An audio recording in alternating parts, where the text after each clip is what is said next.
নমস্কার বন্ধুরা, আমি আশা করি তোমরা সবাই ভালো আছো এবং সুস্থ আছো। আজকে আমরা ত্রিপুরা জার্নাল চ্যানেলের এই ভিডিওটিতে part 2 of TPSC combined means interview preparation সেটা নিয়ে আজকে কথাবার্তা বলবো। আশা করি তোমরা প্রথম ভিডিওটা ডেফিনেটলি দেখেছো, যদি না দেখে থাকো গতকালকের ভিডিওটা দেখে নিও, কারণ গতকালকের ভিডিওর কন্টিনিউশনই আজকের ভিডিও। আজকে আমরা ডিটেল ডিসকাশন করব যে টিপিক্যাল একটা ইন্টারভিউ, যখন আমি ইন্টারভিউ প্যানেলে ঢোকার পরে থেকে প্রবাবলি আমাকে কি প্রশ্নপত্র জিজ্ঞেস করা হয় এবং কি কি প্যারামিটার্সের উপর আমাকে ওরা মার্কস দেয়। ঠিক আছে, তো প্রথমত তোমার বুঝতে হবে যে গতকালকে আমি যেটা বলেছিলাম, একটা প্যানেলের মধ্যে 5টা 6টা মেম্বার থাকতে পারে ইন ওয়ান প্যানেল। বেসিকলি জিনিসটা কীরকমভাবে হবে, প্রথমে তুমি যখন ইন্টারভিউর জন্য ভেনিউতে পৌঁছবে, তোমার একটা ডকুমেন্টেশন চেক হবে। ডকুমেন্টেশন চেকের পর একটা সিটিং এরিয়া আছে, সেই সিটিং এরিয়াতে তোমাকে বসতে বলা হবে একজনের পর একজন। তোমরা তারপর ডিফারেন্ট ওয়েতে তোমাদের যখন নাম আসবে তখন তোমরা ঢুকবে।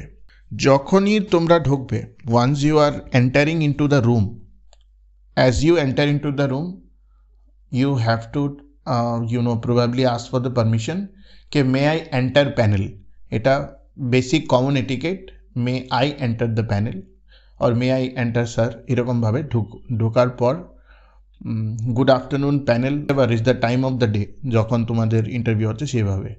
এবং বসে যেও না, ওরা একটু আস্তে আস্তে যাবে, চেয়ার আছে, চেয়ারের সামনে ওরা বলবে তোমাকে please sit, then only you will sit. Once you are sitting, from there your interview basically starts। তো প্রথমত জেনারেলি যে প্রশ্নটা তোমাদেরকে জিজ্ঞেস করা হয় সেটা হয় নিজের ব্যাপারে কিছু বলো, tell me something about your self.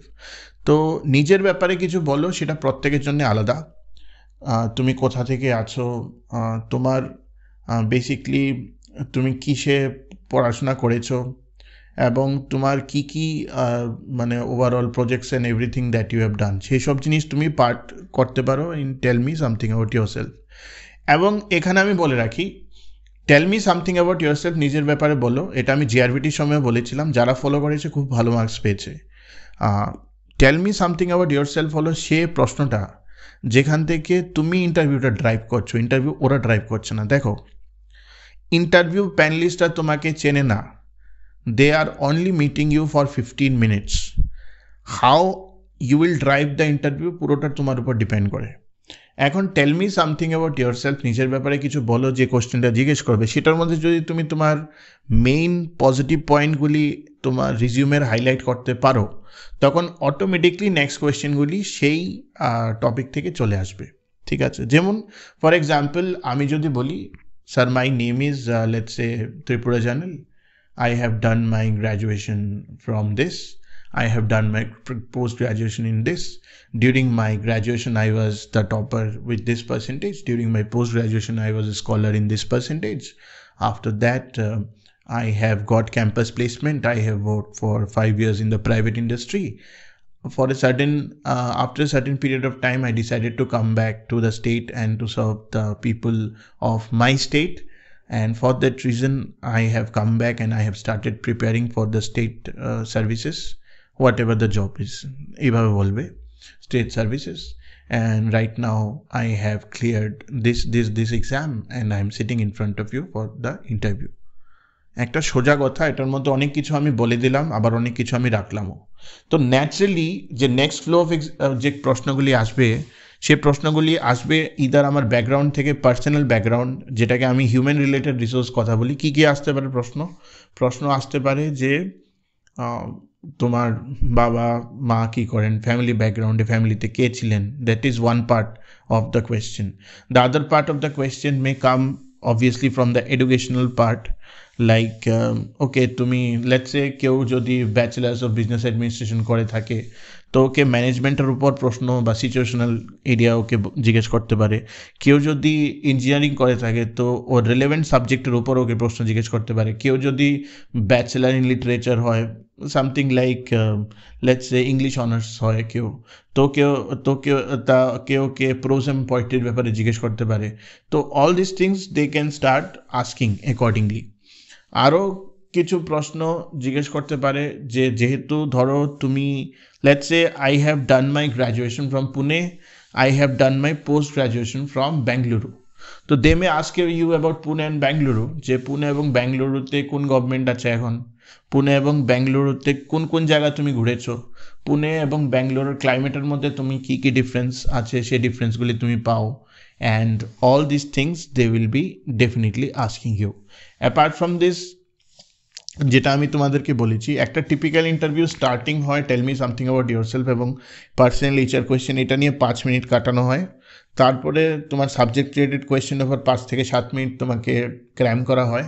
তারপর চলে আসা হয় সিচুয়েশনাল রিলেটেড কোয়েশ্চেন, বা এটা আগে হতে পারে সাবজেক্টটা পরেও হতে পারে, যেখানে তোমাকে এথিক্যাল কোয়েশ্চেন ডেফিনেটলি একটা করা হবে, যে তুমি পঞ্চায়েত এক্সটেনশন অফিসার বা এক্সিকিউটিভ অফিসার বা তুমি আইসিডিএস সুপারভাইজার এবং তুমি দেখছো কোনো একটা মানে ব্যাড প্র্যাকটিস হচ্ছে, তো তুমি ওটাকে আটকাবার জন্য তুমি কী করবে। This is basically to figure out your ethical part. এরকম প্রশ্ন একটা ডেফিনেটলি তোমাদের সবাইকে জিজ্ঞেস করবে। আরেকটা জিনিস জিজ্ঞেস করবে, সেটা হলো তুমি কত বাজেভাবে চাকরিটা চাও, ঠিক আছে না। They will definitely ask you and they will question you, যেটা এক্সাইজের সময় হয়েছে, যেটা আমি পার্সোনালি স্টুডেন্টদের সাথে কথা বলে দিয়েছি। এক্সাইজের ইন্সপেক্টরের সময় কিছু স্টুডেন্টকে এমন জিজ্ঞেস করেছে যে ধরো লিকোয়ার নিয়ে চলে যাচ্ছে কেউ এবং ওরা তোমাকে ধমকি দিচ্ছে যে তুমি যদি এখন না ছড়ো তাহলে তোমাকে এখনই মেরে ফেলা যেতে পারে বা কিছু তোমার সাথে হার্ম হতে পারে, তখন তুমি কি করবে।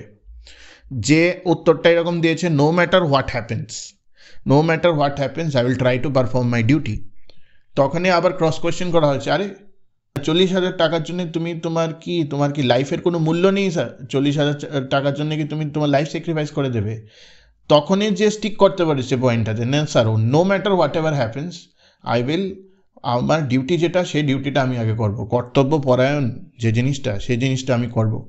এই জিনিসটা ওরা খুব ভ্যালু করে, যে আমি যদি কোনো আজকে এক্সপিরিয়েন্টকে চান্স দিচ্ছি এবং ওর মধ্যে সেই প্যাশনটা আছে কিনা, that no matter whatever happens সে চাকরিটা জন্য ট্রাই করবে। This is very important part that you need to understand. তারপর তোমাকে পলিটিক্যাল কোয়েশ্চেন জিজ্ঞেস করা হবে বেসিক্যালি, ধরো টিটিএডিসি, 6th শিডিউল, আমাদের স্টেটের পলিটিক্স, কান্ট্রি পলিটিক্স, কী কী ডেভেলপমেন্ট হচ্ছে, কী কী ট্রাইবাল এরিয়াতে সমস্যা আছে, অল দিস থিংস তো ডেফিনেটলি তোমাকে জিজ্ঞেস করা হবে।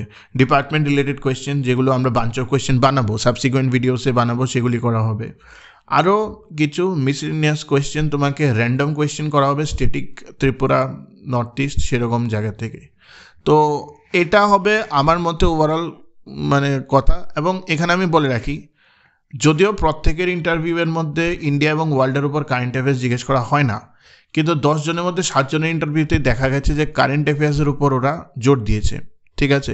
ইদার ওরা কারেন্ট অ্যাফেয়ার্সের উপর স্ট্যাটিক কোয়েশ্চেন জিজ্ঞেস করে, যে এরকম কোনো স্কিমের তুমি নাম শুনেছো ত্রিপুরাতে যেটা হয়েছে এরকম, বা ত্রিপুরা কোনো অ্যাওয়ার্ড পেয়েছে এরকম শুনেছো, এটা থেকে ওরা কারেন্ট অ্যাফেয়ার্স স্টার্ট করে। এবং ওরা ওয়ার্ল্ড ভিউ জানতে চায়, যে ইসরায়েল প্যালেস্তিন যদি কনফ্লিক্ট হচ্ছে, সেই ইসরায়েল এবং প্যালেস্তিনের মধ্যে কনফ্লিক্টটা কেন হচ্ছে, এই রাশিয়া ইউক্রেনের মধ্যে ওয়ারটা থামছে না কেন, ঠিক আছে। যেমন ইন্ডিয়ার নেবারিং কান্ট্রিজ এবং ইন্ডিয়াস বিগ ব্রাদার অ্যাটিটিউড, এটা নিয়ে প্রশ্ন আসতেই পারে। ইন্ডিয়ার ফরেন পলিসি এবং how to tackle India's foreign policy, সেই জিনিসটা নিয়ে প্রশ্ন ডেফিনেটলি আসতেই পারে। আরও অনেক কিছু আছে, আমরা আজকে বিকেলে যদি পারি করব, না হলে কালকে ভোরবেলা let's say 10 AM or 11 AM আমরা মেইন চ্যানেলে আমাদের টেলিগ্রামে একটা ব্রেইনস্টর্ম সেশন করবো on the sample topics of current affairs which are very much important for your the interview of combined one, সেসব জিনিস নিয়ে আমরা কথাবার্তা বলবো, ঠিক আছে। তো এটা হলো overall structure of the interview. Typical time তোমার 15 থেকে 30 মিনিটসের মধ্যে হতে পারে। টিসিএসের ইন্টারভিউ হলে 25 মিনিটস অ্যাভারেজ ধরতে পারো, 20-25 মিনিটস।